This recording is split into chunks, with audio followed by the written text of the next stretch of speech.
Welcome to the Slop Farm. Enjoy the video. You start by installing the accessibility scanner and opening the page or app you want to test.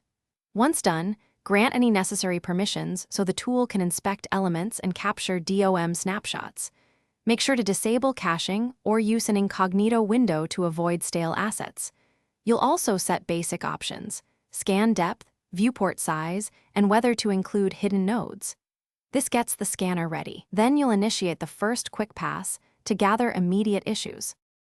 You run a quick pass first to catch obvious problems like missing labels or poor contrast, then follow with a full deep scan to analyze area attributes, tab order, and semantic structure.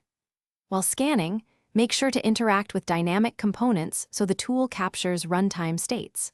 Once the results appear, refine them by filtering severity and element type, and group issues by page section. This helps you prioritize fixes and focus on high-impact accessibility barriers before beginning remediation.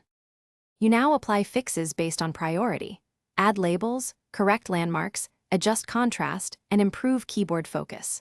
After each change, rerun a targeted scan and manually verify keyboard navigation and screen reader behavior to confirm the problem is resolved. Make sure to test multiple viewports and states.